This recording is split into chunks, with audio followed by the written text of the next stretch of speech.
You leave the conversation and you can't explain what just happened. Nothing bad was said. There was no argument, no insult, no obvious conflict. It was just a normal interaction.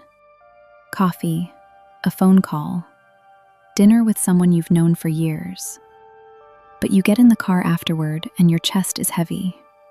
Your thoughts are foggy. You feel like you just finished a 4-hour exam, except all you did was sit across from someone and talk. And the strangest part? You can't point to a single thing they did wrong. So you tell yourself you're just tired. You're overthinking it. You're being dramatic. But it keeps happening. With the same people. Every time. And there's a reason your body knows something your mind hasn't caught up to yet. Your nervous system is doing something you never agreed to. Every time you sit across from certain people, your brain starts mirroring their emotional state. Not their words, their state. The tension in their jaw, the pace of their breathing, the things their face is doing that they don't even know about. Most people experience this mildly. Someone yawns, you yawn. It's low level. It passes. But your system is different. It doesn't just register what other people feel. It absorbs it, takes it on, processes it as your own. And that didn't come from nowhere. If you grew up in a house where one person's mood was the weather, where you learned to read the room before you learned to read books, your brain built a surveillance system. It learned to track emotional signals the way a smoke detector tracks air. Not out of curiosity, out of survival. That system never turned off. It followed you out of that house and into every room you've walked into since. Think of it like leaving Bluetooth on permanently.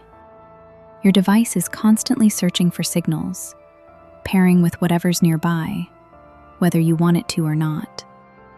That's your nervous system around certain people. It connects before you realize it. And every connection costs battery. That's the exhaustion. It's not that they're doing something to you. It's that your system is doing something for them. Without being asked, without being thanked, and without you being aware it's happening. And you know exactly what this looks like. You're sitting in your car in the parking lot, engine off, phone in your hand, screen glowing, but you're not reading anything. You're replaying the last hour.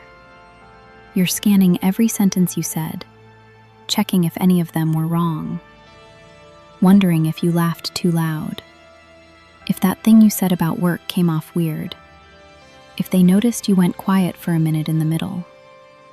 They probably didn't notice. They never do.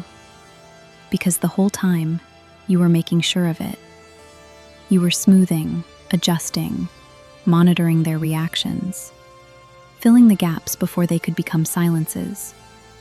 And now, in the quiet, it hits you. You're not tired from the conversation.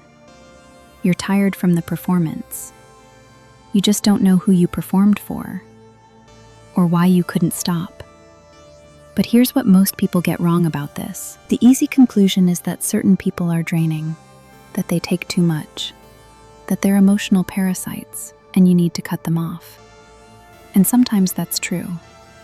But most of the time, the person draining you has no idea they're doing it. They're not taking your energy. You're giving it, automatically, invisibly, without anyone asking. They're not draining you. The version of you that activates around them is. You're not exhausted from their personality. You're exhausted from betraying yourself in small, quiet ways and calling it kindness. You weren't tired. You were guarded. You weren't drained. You were divided. You weren't being sensitive. You were being someone else. You have a self that only shows up in certain rooms. A self that monitors, manages, accommodates, smooths over, reads moods, and absorbs tension, all while looking perfectly calm on the outside. that self is doing an enormous amount of invisible work. And none of it is voluntary. But here's where it gets bigger than energy. If you constantly shapeshift around people, nobody ever gets accurate data on who you are, including you. The drain isn't just physical, it's existential. You're not just losing energy, you're losing contact with yourself. And you can't build self-trust if you never show up whole. This is why removing the draining person sometimes doesn't fix it. A new one appears. The exhaustion returns. Because the pattern isn't in them. It's in the part of you that can't stop performing proximity as a service. So what do you actually do with this? Start by noticing the difference. Around safe people, something happens that you barely register because it feels so natural. Your thoughts slow down. You don't replay what you said. You don't monitor your tone. You don't perform. You just exhale. Around draining people, the opposite. Your jaw tightens. Your words get careful. You start editing yourself in real time. Not because they asked you to, but because something old and automatic in you decided they needed managing. Watch what happens to your shoulders next time. That's where the performance lives. When you feel the energy drop, don't leave the conversation. Stay. But instead of tracking their mood, track yours. Ask yourself, what just shifted in me? When did I stop saying what I actually think and start managing what they might feel? That moment, the shift, is where the drain begins. Not when they did something wrong. When you stopped being yourself and started being useful. Here's the question that rewires the pattern. What would I say right now if I wasn't responsible for how they react? You don't have to say it out loud. Not yet. Just notice the gap between what you would say and what you actually say. The size of that gap is the size of the drain. And if you need hours to recover from a 30-minute interaction, that's not sensitivity. That's data. You don't hate socializing. You hate self-editing. And there's a very big difference. That heaviness you feel in the car on the way home, that's not their energy lingering. That's yours, returning. The fog, the weight, the emptiness. That's the cost of spending an hour being a version of yourself that exists only to make someone else comfortable.